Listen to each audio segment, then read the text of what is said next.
Hello and welcome to the Bustworthy YouTube channel. I am your host, Matt Hartman, and today we have another mock draft on deck. It's been about a month since I did my first rough draft where I kind of just was learning the names, kind of just teaching you guys, my audience, the names that you're likely to hear at the top of the draft come April, and I was still dipping my feet in all the players. I certainly said there would be no final takes in that. I kind of knew about, 10 to 12 players that I had really dug into, and even those players I haven't deeply dug into.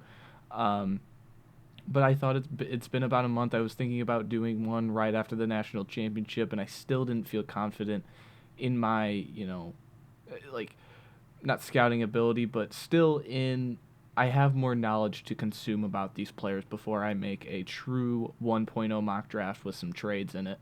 And now, today's the day. We had just finished the divisional weekend. It is early Tuesday morning right now. This should be uploaded Tuesday. I don't think there's any reason why it wouldn't. But without further ado, let's get right into it. We're gonna have some trades, and we're gonna enter the draft. And there's one trade I want to make right off the bat, just to get you acquainted with where my mindset is right now. Keep the Bears up there, and I want to find the Raiders. I want to trade the 112th pick in a second round next year, and I'm going to trade them Justin Fields. Essentially, I went back and I looked at Sam Darnold's trade value from the Jets and the Panthers a few years ago. I think Sam Darnold and Justin Fields compare very similarly over the course of the 3 years. Both started 38 games. Both have a subpar win percentage. Justin, of course, is a much more dynamic athlete. He had much more rush yards and touchdowns. But overall, it's not a one-on-one comparison. But Sam Darnold in that year was traded for a 2022. He was traded during the 21 draft cycle. He was traded for a late 2021 draft pick, like a sixth rounder, a 2022 second, and a 2022 fourth. This year, of course, I have Justin being traded for a little less, probably in some people's mind. I think Chicago probably values this pick. I think they could get a third. It's all about if the Raiders are willing to give up this third, and it's tough because they don't have a lot of picks. They don't get a lot of compensatory picks because of lost free agents. So I kind of just have this trade in mind. He could go for a much more lucrative package. I know Mel Kiper went on ESPN and said the 8th overall pick, which I think is outlandish. I don't think you would get a first-round pick for Justin Fields. Just my opinion. But I think you're getting a very good second year with the Raiders, and for the Raiders side, they're going to pick up his 5th year option, so he'd be about $25 million fully guaranteed that 5th year, and you get 2 years to kind of learn the ropes with him and see if he's the guy, because Chicago fans do think he's the guy. Chicago fans were chanting, "We want Fields," after a game, so late in the season. So I think that he's a very dynamic player. He's a good quarterback, but the Bears have the number 1 pick, and they have an opportunity to not just achieve greatness, but to achieve a very, very special player. And so I have this trade, of course, force the trade. So the Raiders saddled with Justin Fields. Keep that in mind while I make these picks. So let's start the draft. I think the number 1 pick is a no-brainer. It's Caleb Williams. I know in my last mock draft I had Drake May, and I was kind of in the sense of I don't want to miss. And I see that, and there is a bust potential with Caleb, just as there is with any player. But I think what trumps over the bust potential, what trumps over Drake May, what trumps over Marvin Harrison, even in a trade down, because you like Fields enough, it's that for the next 5 years, you get salary cap control at quarterback, the most important position of all, and you don't have just a chance to get a top 7 to 8 quarterback. You don't have just an opportunity to get a top 5 quarterback. You have the opportunity. If I told you in 4 years' time Caleb Williams is the best quarterback in the NFL, I don't think that would come as a shock to a lot of people. And it wouldn't come as a shock to me. I think he has outstanding arm talent. I think he is tremendous throwing the ball off his spot. Um, like he has arm talent that is twice, maybe three times a decade. It's unbelievable how good he is, and I think there's a lot of things that you can nitpick with him, but I don't see a true weakness nailed down that I go, if he like A, he likely won't figure this out, or B, it's really bad right now that I don't think he figures it out. I think he has the potential to be the best player in this draft, to be the best player in the NFL. I don't like the word generational is so hard to use because we just used it a few years ago with Trevor Lawrence. So I mean, 3 years later, we're seeing another generational quarterback. Maybe, maybe not. Like I at first was like, I don't think he's generational, but maybe that was the prospect fatigue. We've seen this guy for 2 years and called him the word generational. That now it's just fun to not say he's generational. He's tremendous in every way possible, and that's why I have him going number one pretty easily. Next, we have Drake May. Easy. I see Drake May indifferent to Caleb Williams. I don't see where he fails. I don't see a lot of failure in Drake May's game. He played at North Carolina, so he lost a lot of production. In Antoine Green, a senior, he lost a lot of production. And Josh Downs, a junior who was drafted by the Colts this past season. And he had Tez Walker, who is in this draft class, but Tez Walker also didn't play a lot to start the season. And he was kind of doing it with a lot of scraps around him, and it was still successful. He was still succeeding, and he, again, has great arm talent. Is it as generational and unbelievable as Caleb's is? No, probably not. I've seen a lot of Justin Herbert comparisons. I don't know if I would push that far. I see a guy with a blend of kind of the Carson Palmer, Ben Roethlisberger, maybe not as bulky as Ben was, but he manipulates the pocket very well. He works in and out of structure very well, and he's not a statue, and that's a big thing. I don't think anyone's a statue anymore, but I don't want anyone to really look at Drake May and go, "Oh, tall white UNC quarterback. He probably can't move." No, he's hell of an athlete too. He just he makes with what he's got, and I think going to the Commanders should probably. I feel like they're going to close the deal on an offensive coach. I'm recording this the 23rd of January. Still don't know who their coach is, but yeah, I think bringing in an offensive head coach and bringing in a quarterback, they have the most cap space of anyone. They have a lot of draft capital. I think this move makes a ton of sense. Next, we get into the third pick with the Patriots, and this is where I have my first trade. It's early, I know. I have the Chargers trading up for this pick, centered around kind of this early second-round pick, the third overall pick. I think you could throw in a fourth-round pick, too, looking at the Jimmy Johnson trade chart and even another trade chart I found. But I'm just going to stick with this. I think these are the two that really stick out. You know, you want to get the 5, you want to move back. For the Chargers, they're moving up for this player I'm going to take, who's unbelievable, who's awesome. I'll talk about him. But for the Patriots, I think this goes beyond. I think that they need to trade down because it's the same way the Cardinals did. I don't think one player at 3 is going to come in and change them overnight. I think they can move back to 5 here, have no risk of the player they would take at 3 be taken by either the Chargers, who are trading up, or the Cardinals are trading back for.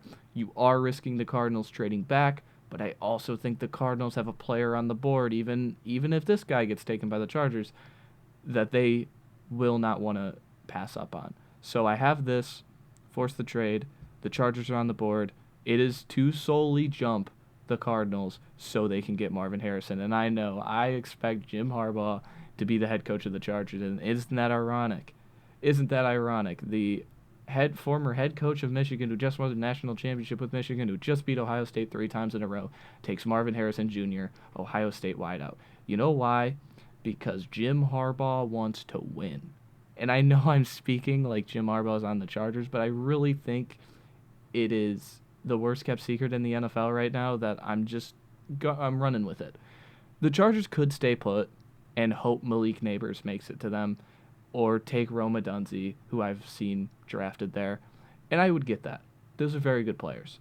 But Marvin Harrison Jr. with Justin Herbert, you hear that and you just go, wow. That instantly overnight could become the best quarterback to wide receiver duo in the NFL. And that's what you're chasing. If Jim Harbaugh comes in with a true mindset of, I want to win a Super Bowl, I am 60 years old, I want to achieve that dream of winning a Super Bowl, Marvin Harrison Jr., and going up to get him is how you achieve that. And I know it's a lot. I know trading a high second-round pick, a top 40 player in this draft, but I think the difference between Marvin Harrison Jr. and anyone you would get at 5 is worth that price. When you already have Justin Herbert, I think a move with Keenan Allen or Mike Williams will be on deck. He has no ties to Quentin Johnston, so he doesn't have to come in and say, I got to make Quentin Johnston work. No, he could just immediately go, well, that was the pass regime. I'm not going to miss. I'm not going to wait for my player. And he goes and gets Marvin Harrison Jr. And then at 4 with the Cardinals, I have them taking Joe Alt, which kind of the draft community is catching up to. I had this early in the process. I think Joe Alt is the best tackle in the draft. He's so refined in technique and hand usage that I just see Joe Thomas, and I know a lot of people are going to say, oh, wow, Joe Thomas, that's high standards. And it is. And I don't think by any means necessary he's going to be Joe Thomas, but they put him on an island a lot as a left tackle, and he didn't just excel. He was the best pass blocker in the country outside of Olu Fashanu, who's also in this draft. It comes down to preference, really, it does. And I think the overall blend of Joe Alt and his run blocking ability, his hand usage, his technique is greatly outweighs the athlete and the potential that Olu Fashanu can be at left tackle. I just want a guy who's going to come in and, like, they're both mountains. They're both huge. They're both long as hell. They are both unbelievable prospects at left tackle. Both of them could be number 1 left tackle in any other draft, but yet there's a decision to be made, and I think it's Joe Alt. And I think the Cardinals are going to prioritize offensive line, especially a left tackle, one of these two, because they did it last year with Paris Johnson. They traded down to, I think, 12, traded back up to 6, so they could get their guy in Paris Johnson. He played exclusively right tackle this past season with DJ Humphries, 34 years old, by the way, at left tackle. It makes a ton of sense. I think establishing the trenches with Kyler is the most important thing, and I think they have a good pair of pass-catching weapons and abilities on that team. Marquise Brown is a free agent, I know. Rondale Moore is on that team. Michael Wilson, and they have another first-round pick later in this draft. So I don't think they need to stress themselves on missing one of these receivers when down the board you have the picks to take one, which I think they will. Next we have the Patriots, and this is who I alluded to. It's Jayden Daniels. Taking a quarterback at 5. I know you traded down, but it was to acquire another pick, and I don't think the Cardinals are going to trade out of 4 because Joe Alt is on the board. Jayden Daniels this past season at LSU was the Heisman, and he was for good reason. He had over 1,000 rushing yards. I tracked this. Over 1,000 rushing yards against SEC competition alone. So even his, those cupcake games you like to talk about in the SEC, I think he played Georgia State and Army and won over, I think, Grambling State, an FCS school, or not an FCS school. I'm blanking. I'm just rambling, but yeah, he didn't just dominate those teams on the ground. He rushed for 1,000 yards against SEC competition. He did something against Florida no player has ever done in college football history. Passed for over 350, rushed for over 200 in one singular game against Florida, who has a lot of talent. So he he goes out there and he dominated all season long. He won the Heisman, and he was the best efficient. He was the best slash most efficient college passer above 20 yards last year, and that helps when you're throwing to Malik Nabers.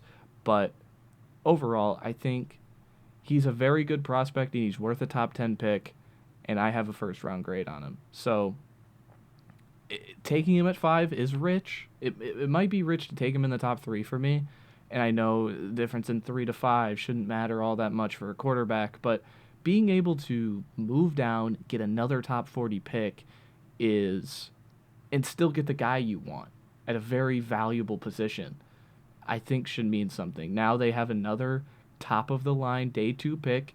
If they want to move up back into this first round, who knows? They have it at their disposal because they're a team lacking talent, and this is kind of this is the first pick of the Gerard Mayo. This is a stamp on it going, we want these kind of guys, and I think Jayden Daniels is a phenomenal pick at 5. Next, we have the New York Giants, and I have him taking Malik Nabers, LSU teammate of Jayden Daniels.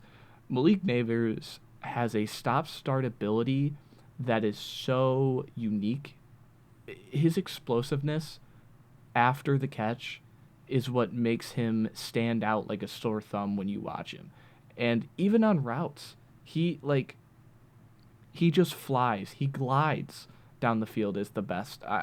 He's got the this cat move different kind of vibe. And I think the Giants passing game is lacking that explosiveness. They tried to find it in a guy like Wan'Dale Robinson, and they took Kadarius Toney, who just flamed out. But I think Malik Nabers is a true top 10 slam dunk. There's no quarterback you can really take here that is worth the pick at 6, so you can't really do that. And I think they kind of want to stick with Daniel Jones. And as crazy as that sounds, I think they signed him to that contract. They saw him win a playoff game. Let's see him with a true alpha dog number 1, with all those complementary pieces being complementary pieces. You have Jalen Hyatt, who can be your fly down the field deep threat. You have Darren Waller, who can be your intermediate 10 to 20 yards over the middle, big bodied tight end. And then you have Wan'Dale Robinson as your kind of gadget, get the ball in space to this guy player. And I really think it could work. Does Daniel Jones have a limit on him? Yes, but getting him a true alpha dog receiver like Malik Nabers maybe maxes him out like a Jared Goff and Brock Purdy are right now playing in the conference championship. Who knows? I'm not saying it's going to happen, but I'm just saying, what if it does? Who knows? Let's give it a shot. Next, we have the Titans. This one is as easy as it gets. They hired actually Brian Callahan, the Bengals offensive coordinator, today. But this one should be a no-brainer. I want this team to take tackle I want them to take one of these 2 tackles so bad. I know Rome Odunze is tempting. I know Brock Bowers is tempting. I know you want to get weapons in the building, but you need to fortify that offensive line. And getting Olu Fashanu, the best athlete, the best pass blocker in the draft, who is, he is so strong in his upper body. It's so noticeable, and he's still feeling everything out. I think his footwork and hand technique still has a ways to go, but he's 21. He's going to be 21 at the time he's drafted, and he can only go up in my mind. So I just want the Titans to get an O-lineman in the room, and the weapons will kind of fortify themselves as you go along. I think they have weapons in the building. I think you need 3 or 4 offensive lineman starters tomorrow for the Titans. For you to even get a fair evaluation of Will Levis, I think that's what you need. So taking Olu Fashanu at 7 feels very easy to me. Next we get to Atlanta. Both the top receivers are gone, both the top tackles are gone, all the top quarterbacks are gone. This is where I'm going to start the defense. I'm not going to take Brock Bowers. I don't think Rome Odunze at 8 with the guys on the board, I'm not in love with. I'm going to take my best defensive player, Dallas Turner. Dallas Turner is a freak show athlete. He didn't quite have the sack production that Will Anderson did at his last year at Alabama, and he's not quite Will Anderson, but this is a guy who over the course of his tenure at Alabama really grew into his body, really got stronger, and he is just a freak show athlete that I want to take a gamble on him figuring it out over the other two just a little bit more, because his first step, man, is violent and nasty, and he makes big plays. He single-handedly took over the LSU game, and that's a team with one of the best O-lines in the country. And he took over that game, forced an interception late in that game, and there were so many times you saw him against Jayden Daniels going, I'm this close to getting you. You are just too dynamic. You are just too athletic. But I'm this close to getting you every single time, and it felt that way. And he made a monster impact in that game, and that's why he's my overall player, number one on defense, because I think he's a true game breaker, and I think he has the potential to achieve that in the NFL, and that's why I think the Falcons should take him at 8. Next, we get into 9 with the Bears. Again, you could take Rome Odunze, you could take Brock Bowers. I'm going to take Jared Verse. Jared Verse, he's a very strong, heavy-handed individual who just moves along the line. He's a lot. I don't want to say a lot. He's bigger than Dallas Turner. He's a lot stronger, but he's violent with his hand usage in both the run game and the pass game, and it makes too much sense for the Bears because I think you have the weapons. I think DJ Moore, Mooney, I know is up, and you could take Rome Odunze here. I would understand it, but I just want another edge with Montez Sweat. I want you to really dive headfirst into those bookend edge being our, if you want to rush with 4, you have a great secondary, Kyler Gordon. You're likely to pay Jalen Johnson if you take Caleb Williams, which I think their mindset is. You took Tyreek Stevenson last year. You have Jaquan Brisker. I know Eddie Jackson could be cut, but you have a ton of. You paid Tremaine Edmonds and T.J. Edwards, so you have a ton of back 7 players, and I want to get 2 bookend edges that really rush the passer. Imagine that, those 11 players on the team. You got Gervin Dexter, and they had Justin Jones this past year, but Zach Pickens is another one I think I was thinking of, and you have Montez Sweat and Jared Verse, these just athletic freak show edges who just get after it. I would love it. I think it makes too much sense. Next we have number 10. Again, I'm just gonna go with the top need. I'm gonna pick need here because this is a team competing for a Super Bowl. If they took one of these two again, it would make sense. I have them taking JC Latham because again, Aaron Rodgers is not gonna move a whole lot, and you don't expect him to move a whole lot. And they paid weapons last year. They paid Allen Lazard. They drafted Garrett Wilson at the same pick a few years ago. I think they know what they need, and they need a bookend offensive lineman. Mekhi Becton is just not it. Dwayne Brown is going to be almost 40, and there's just not a lot of offensive lineman tackles that you can rely on in the free agency. And I understand with the draft, JC Latham could come in and not work out. But I think JC Latham wins with power. I think you put him at right tackle, and he's going to succeed. That's just the way my valuation is, just as much as it was with like Darnell Wright last year. He's not quite as big as Darnell Wright. Let me see here. They have him at 335, so he's a huge dude. All those Alabama linemen are. But I think he's a great player and should come in and instantly start at right tackle and be a difference maker. Next we get to the Vikings. I'm stuck on this one, but I am going to take my cornerback 1. Terrion Arnold is a true lockdown corner in this class to me. I think what stands out to me over the other 3 in Kool-Aid McKinstry, Cooper DeJean, and Nate Wiggins is his versatility in both systems. He can work well in a zone system. He will work well in a man system. And he has tremendous ball skills in both that really make him stand out to me. He's going to test very well as an athlete. And I think it's just that versatility wins him over with me. And again, he's got that move different ability. And I think he's really going to show it at the combine when you see him doing drills with those other guys around him in that building. I think he's really going to show that ability and really show out in Indy and put on an impressive test score, a good athletic score. Next, we get to the Broncos. I've kind of back and forth this a little bit. I kind of think you should take a quarterback here. I've had quarterbacks in the past here, but at the same time, I do believe it might be a little rich to take a quarterback here. So I understand that with the guys on the board. But again, it is quarterback, and I think he works really well in a Sean Payton system. I'm going to take Bo Nix. And a lot of people are probably going, why Bo Nix over Michael Penix? Why Bo Nix over J.J. McCarthy? Why Bo Nix at 12 over the players on the board?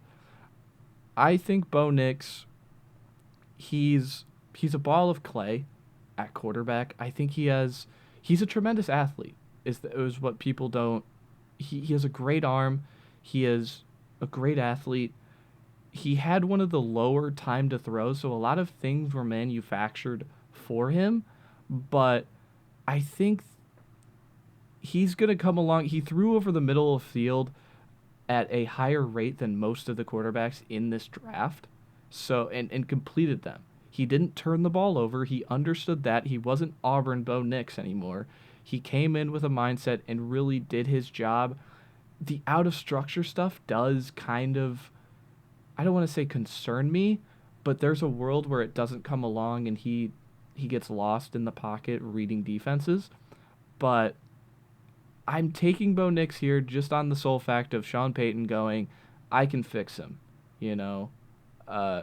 So that's really it. I know there's tremendous players on the board. I don't think they need to draft a tight end or even a receiver. They have a receiver need listed. I don't think they need a receiver. I think they have weapons that he can come in and succeed immediately. And Sean Payton is going to manufacture this, like the run game stuff he did with Russ. I think Bo Nix would excel in that opportunity. So that's why I have Bo Nix. I know it's very, very early, but I'm higher on Bo Nix than most people. I have a late first round grade on him.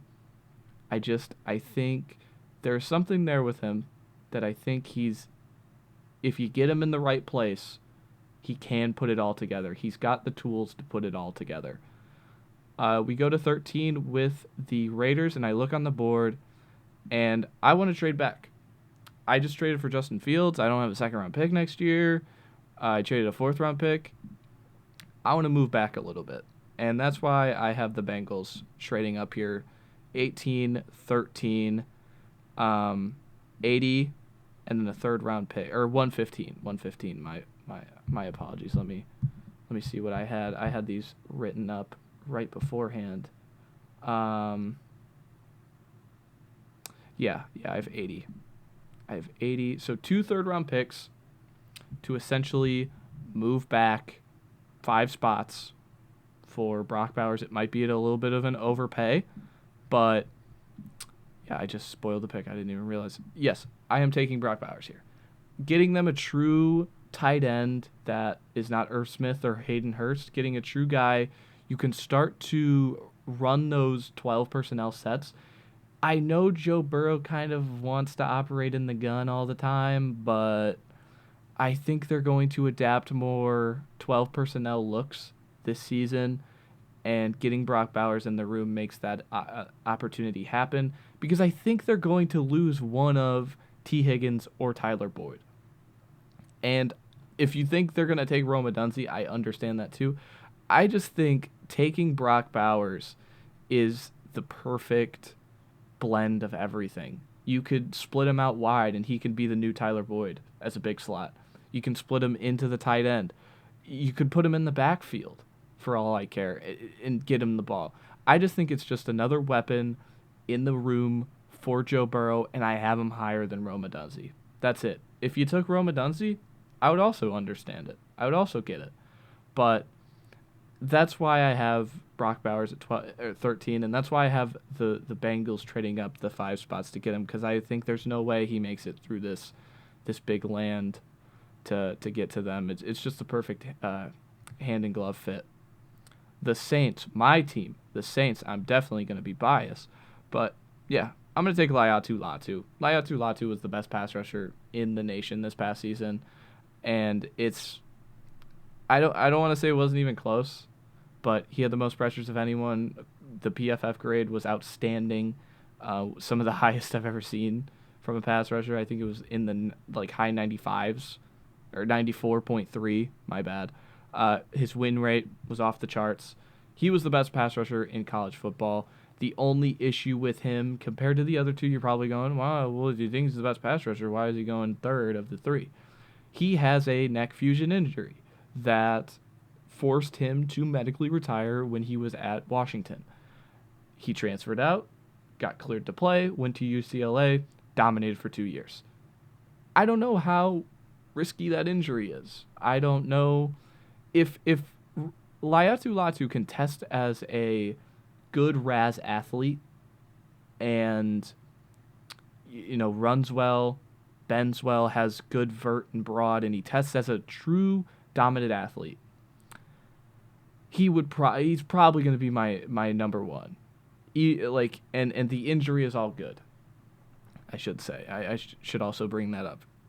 But for right now, I just have him at 14 in comparison to the other two, just because it's just too early to tell with the injury. I don't know what that injury means just yet. When you hear neck fusion, yeah, you get a little nervous.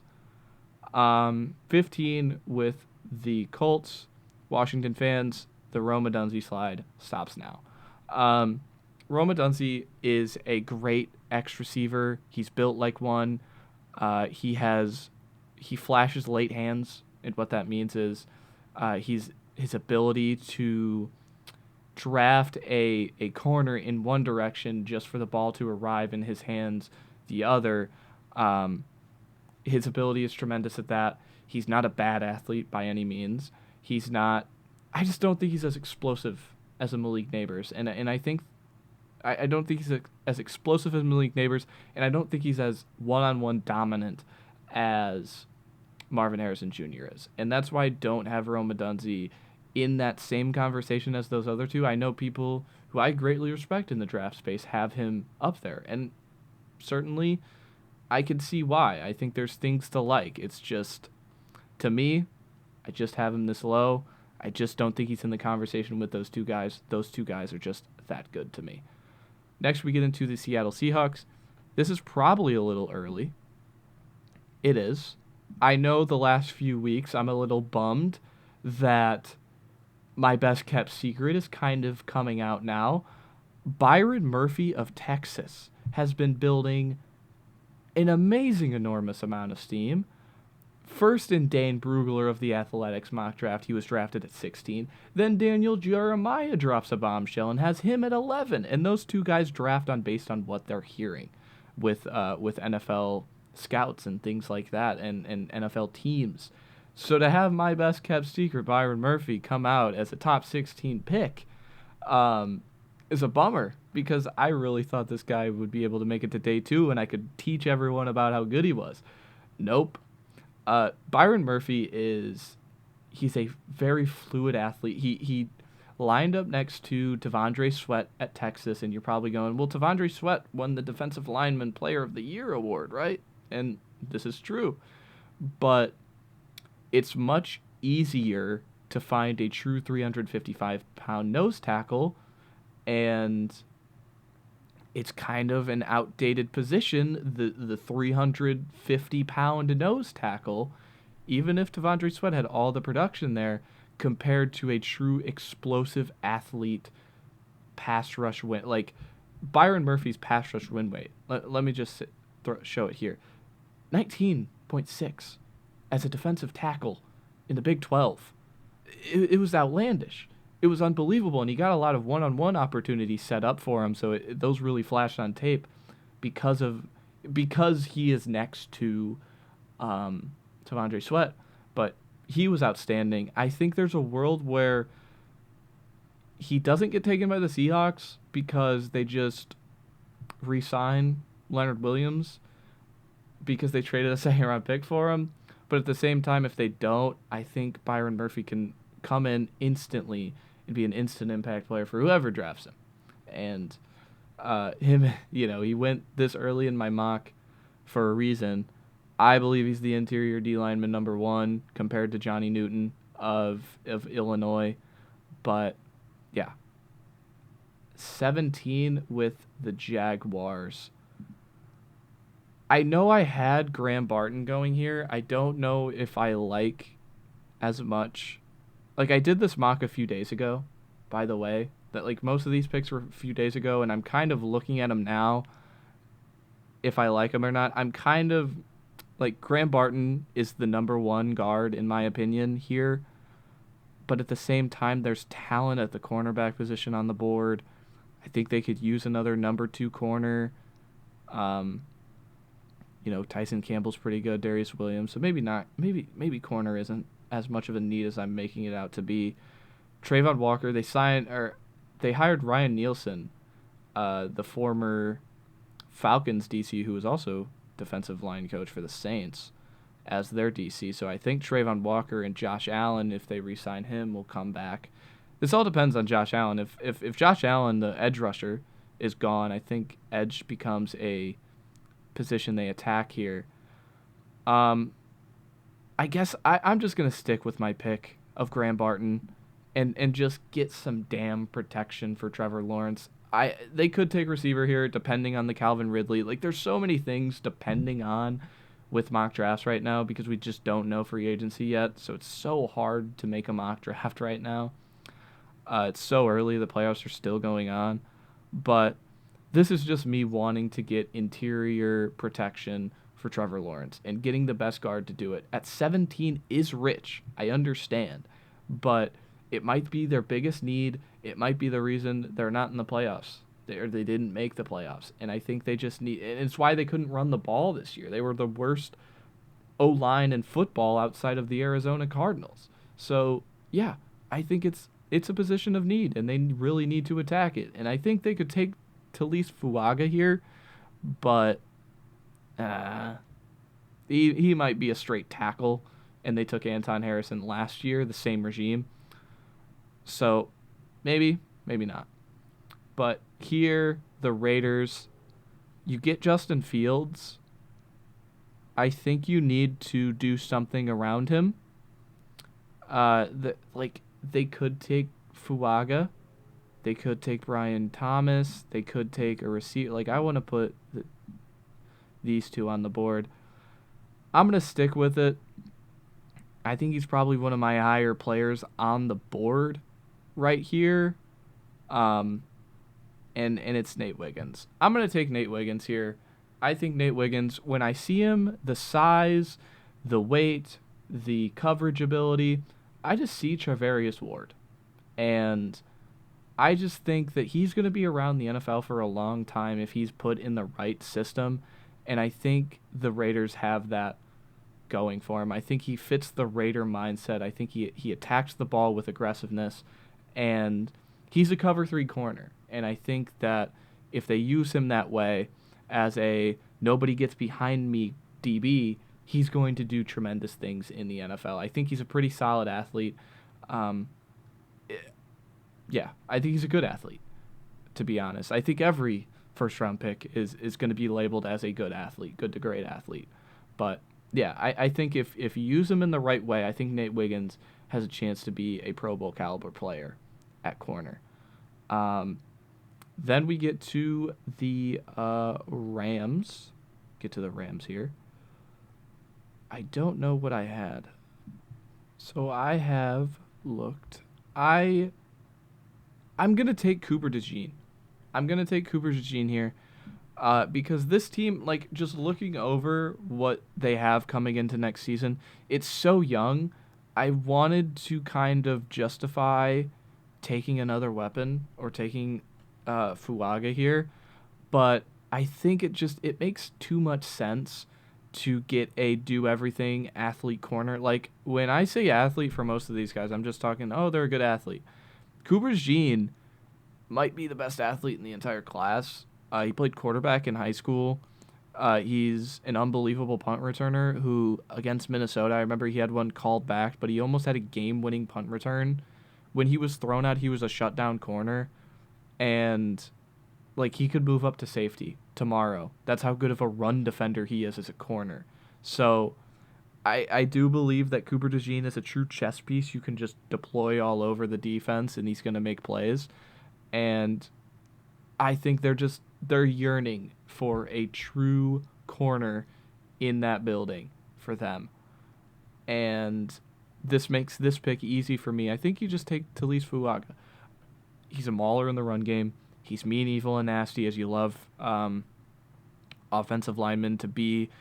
They ran a lot of exclusively to the right side for him. He scares me a little bit in the pass department that he's not going to get it right away. I think the hand usage and technique still has a ways to go. But as a true moving forward offensive lineman, he's unbelievable, and he's very good at it. And I think that he is worth a top 20 pick in a tackle-heavy draft. So I'm just sticking him here. I know they took tackle last year with Broderick Jones, but let's bookend those tackles. Let's see if, I don't know if Kenny Pickett's the guy. I don't know if Mason Rudolph's the guy. I don't know if they bring in another guy off the street to be the guy. But bookending your tackles is something that has worked for teams in the past and following that method. So the trade here, I have a trade with Miami Dolphins. And ironically enough, they're right here. I'm looking at the board, and I see a guy sticking out like a sore thumb in Kool-Aid Mckinstry / Johnny Newton here. And I just think that Detroit wants to move up to get over this team, the Eagles. And I think they're going to move up. They're going to move a 30, a 73, which 73 is kind of rich, so I think they could get, let's say a comp pick back with Denver. Let's get a 5th round pick in there. Let's force this trade. I think the player at 30 that the Dolphins are really eyeing and wanting to fill with their needs is not going to be there, or is going to be there, I should say. And I think Detroit wants a true standout corner in Kool-Aid Mckinstry. Moving up for him, he is the best man cover corner in the entire draft. I think he has some of the better instincts in the draft. He is so fluid in man press where other guys just aren't at the position that I think it works. It works for them. I think they've been getting torched. I think both quarterbacks, Matthew Stafford and Baker Mayfield, have thrown for over 350 yards this postseason, and they both picked on their number one corner, Cam Sutton, who they signed in free agency, and they passed up on Christian Gonzalez and Devin Witherspoon went 5. They passed up on Christian Gonzalez, who I thought was CB1, to take Jahmyr Gibbs, who, whether you think it's a good or bad pick, I think both picks would have been great. I think taking the more valuable position in corner was the more important thing to do, but they didn't. Whatever. Fine, Jahmyr Gibbs is a great player. You can't do it again. You can't, and I don't want them to sit at 30. I want this to keep preaching the mantra of Brad Holmes and Dan Campbell. Let's be aggressive. Let's go get our guys. And I think Kool-Aid Mckinstry is one of their guys. And I think Brad Holmes, if he gets Kool-Aid Mckinstry, will be in his they'll have the little camera on him, and he'll be swinging that fist all around, high-fiving everyone as hard as he can, because he just got a true alpha gamer at CB1. This puts you in a tough position with the Eagles. Do you just take corner? Do you just look at this corner and go, man, The top four are gone. The top four that we believe are true standout corners are gone, and we gamble on someone in this. Or do you look at tackle?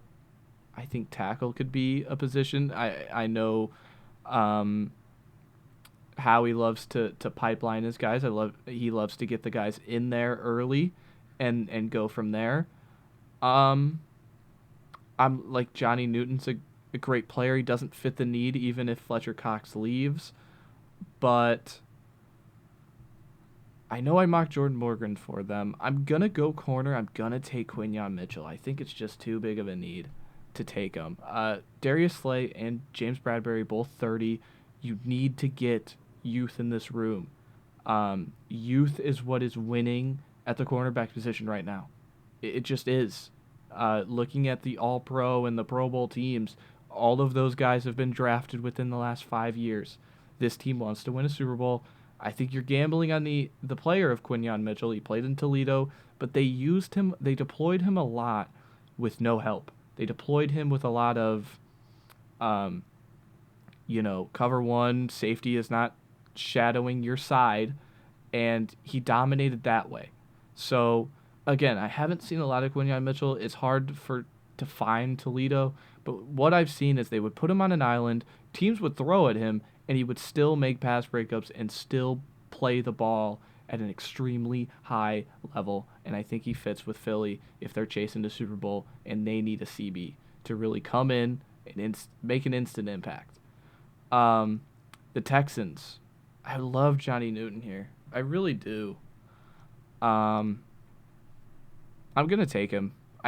This is kind of me just looking at the best player on the board. Let's keep updating that pass rush. They take Will Anderson last year.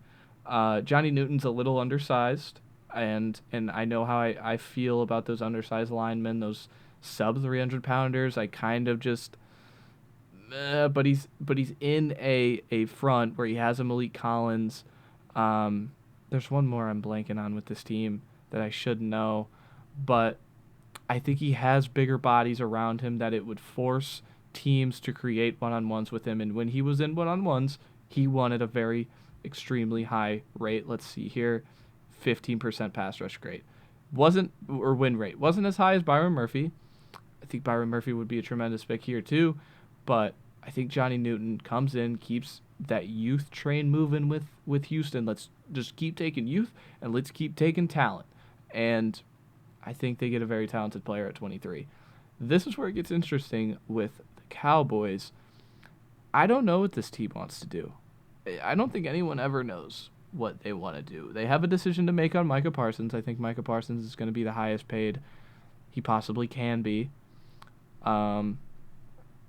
Looking at it here, I know I've thought about, I think they could take a tackle to, kind of pipeline in, as I was talking about with the Eagles with Tyron Smith, because they've moved Tyler Smith inside, who was drafted a few years ago out of Tulsa. Amarius Mims is on the board. I think I'm gonna take the tackle. I'm gonna take Amarius Mims. I think Amarius Mims makes a lot of sense as, your future right tackle. I think Terrence Steele has struggled too mightily that you can continue to keep going with this offense. I know it's taking offense after they got gashed for 7 touchdowns by Green Bay, but I'm not in love with the picks on the board for them at 24, so that's why I'm kind of leaning tackle. Just take the high-value position and fill a need that you need to fill. Amarius Mims hasn't played a lot, and he's in that Georgia pipeline. He's a tremendous athlete. He's a big dude, but we haven't seen a lot of him. Haven't seen a lot of him play, but yeah, I think he could test very well, just as those other Georgia guys do, and get a pretty good grade off of that alone. And you gamble on the, we gambled on Tyler Smith and he worked. So let's do it again with Amarius Mims, and we have our, tackle duo if we want, or a tremendous guard and a tremendous tackle. Who knows? But then we get into the Packers. This is, again, I kind of want to, I think about tackle with them. I don't think weapons, I don't think receiver is a need for them. I think they could The D linemen aren't on the board, aren't favorable to them with Johnny Newton and Byron Murphy, the two top players off the board. I think I could funnel in an edge. They paid Rashawn Gary a whole lot of money, so it would make sense to funnel in another edge. Yeah, that's what I'm going to do. I'm going to take the freak athlete Chop Robinson here at 25. Just get another body in the room. Preston Smith is getting older. Yeah, I think it just and Chop is such a freak athlete that I think that'll get him in the first round alone, and he has a wicked first step, man.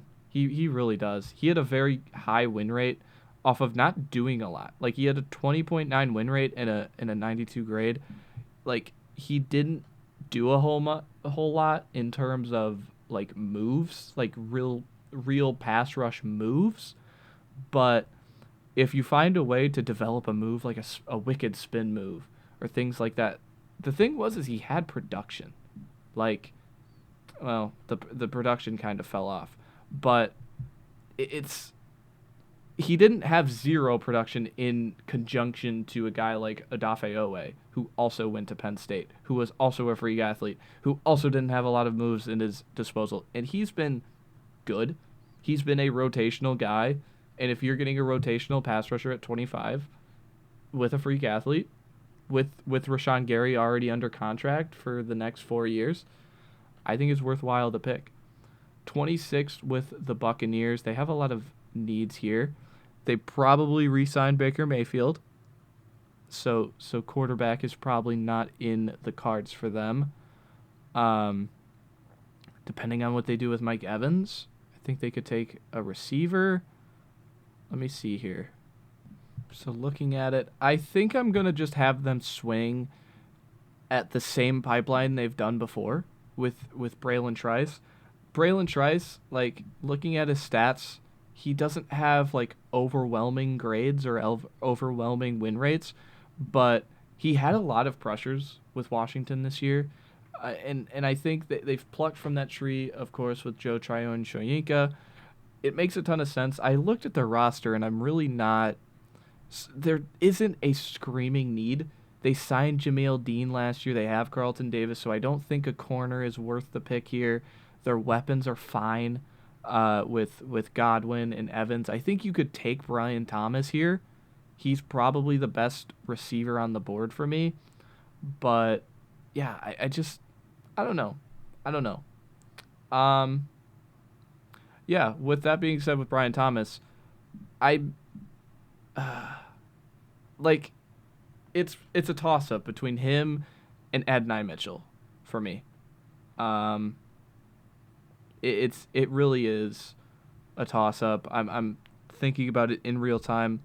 I'm going to take Brian Thomas. I think Brian Thomas, again, just as Nabers does, he does glide down the field. He's not quite the explosive player, but he is a very good deep threat. He has the prototypical size to be a wide receiver one, a good yards per route run, a good contest rate, drop rate was fine. But yeah, I think the Cardinals need to invest in wide receiver one, and getting a big body guy for Kyler who can win at the catch point, it makes a ton of sense. And with the Bills, I'm going to take Adonai Mitchell. Again, Adonai Mitchell, one of the better receivers in the draft for me. He didn't have an outstanding yards per route run, but contested catch rate, but he didn't drop the football. This is just, they need to get another guy in the room if they're going to compete for a championship, and they need to hit. And I think of the guys on the board, like, you look at your Troy Franklins, he's hyper-specific in my opinion. Eli McConkey is. Keon Coleman is. And I look at this, and I want a guy who's going to hit, and Adonai Mitchell, it's one of those things with, I watched a lot of Texas this year because, of course, I'm a fan. So maybe you're calling me biased, taking him over those players. But I just think that when he cares, when he gives a damn, he can win every rep. And he won a lot of those intermediate crossers, those slant routes, those just middle of the field things, while being able to win on the sideline against very good competition. He did it all year. I think that, like, he did it against Washington. Did it against Bama. He did it against real players that I think he can translate it to the NFL. And, again, he's another bigger guy. Just get another guy in the room while you have Josh Allen on that monster contract. You need to start drafting well at these high-value positions, and this is where you start taking Adonai Mitchell. The Chiefs. I probably get another receiver in the room, and this is where I do swing. I do take a chance. Let's take Keon Coleman. Keon Coleman is one of the weirder players in the draft. He's 1.74 yards per route run. Didn't drop the ball a lot. Didn't have a good contest catch rate, but he's huge. 6'4", 215. He's probably 220. He's built like DK was. Maybe not once in a generation athlete like DK is, but he relies on down the field winning contested catches, and he didn't have a good rate, but they used him a lot as this athlete of, he's our best athlete at Florida State. Get the ball to him. That's why his yards per route run is so low. He ran a lot of screens that weren't truly productive. And I think if you put him with the Chiefs and you swing on him, I think that there's a world where this guy truly hits, and he's a very good, dominant X comparative to Rashee Rice. But if you miss and you just can't get it going, you're the Chiefs, and I think you're able to draft well enough that you can burden that loss. I think Keon Coleman is one of the weirdest players for me because I loved him at Michigan State. I thought as a down-the-field vertical threat, he would be unstoppable at Florida State, and then they just didn't use him that way. It was weird because Jordan Travis was a great go-ball thrower, but they threw a lot of screens, and I don't know. This is the weirdest pick for me. I think he should go in the first round because of athlete talent alone, but there's a world where he falls to the second and you keep waiting to hear his name called because no one is saying, I want to take that risk. I want to be the one to take that risk. So that's kind of where I'm at with him. For the Dolphins, this is where I had it. This is center, Jackson Powers Johnson. I think he's the best center in the class. They're going to lose Connor Williams, and I know it's not a high value position, and they probably need to invest in that high value position. I just think that they should take Jackson Powers Johnson because they're going to lose Connor Williams. It's a position of need, and he's the best center. It's that flat out and simple. The Niners. I also want to look at the, not really. Let me see. I'm gonna take Fa'atanu if I'm taking a guard. Yeah, I think he can play inside and out with he was the best on Washington's line, and they were the best line in the country. He's again, an older guy. He's not outstanding. He's a great pass blocker.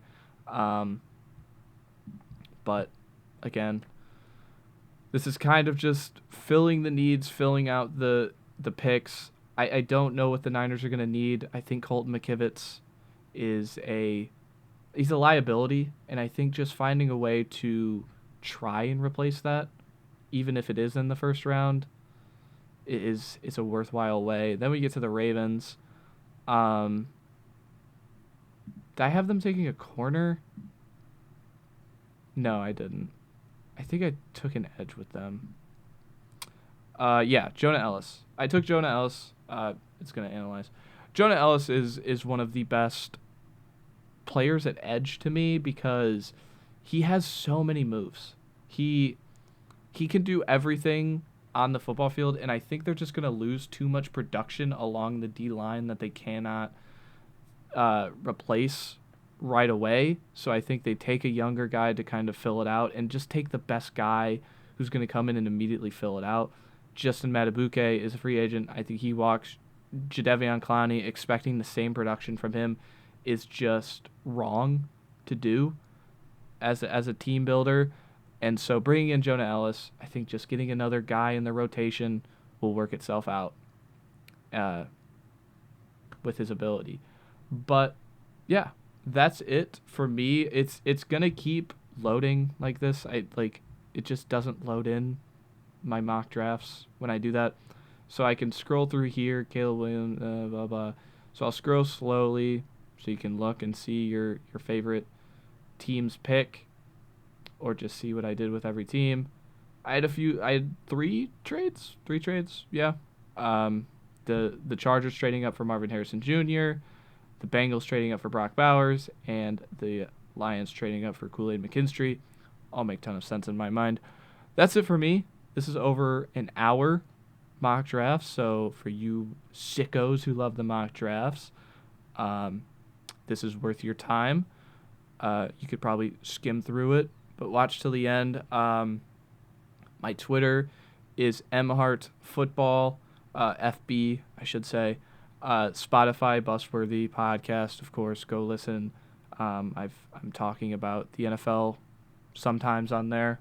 I go into hibernation with podcasts too much, but I want to start being more active on the socials to try and gain a following here, TikTok, Twitter, because this is what I love the football, want to do it all the time, and being on the internet is a perfect way to do that. So that's it for me. I hope you enjoyed the mock drafts. The mock drafts will keep on coming. Thinking about it, I'll probably do a top 10 of most of the positions. Yeah. I'm going to hold myself to that. I'll probably do maybe not top 10, but like top 2 days, top 3 days, top 2 days of the draft, like quarterbacks, running backs, receivers, all that jazz. I'll probably do that. That sounds fun. I haven't made a full big board yet. I like to iron out my big board once I see the athletic testing and the Senior Bowl stuff. So still maybe a ways away of doing all that stuff. But yeah, that sounds like a fun idea for me. That's it for me. I hope you enjoyed. Stick around. There will be tons of draft content. If you're a draft nut, you love the draft just as much as I do, and you want content, someone talking about the draft who watches these players, tell you about it, stick around, subscribe, like the video, show all the people who are also draft nuts this video, because it's awesome to do this. That's it for me. Thank you for watching till the end of the video. See you in the next one.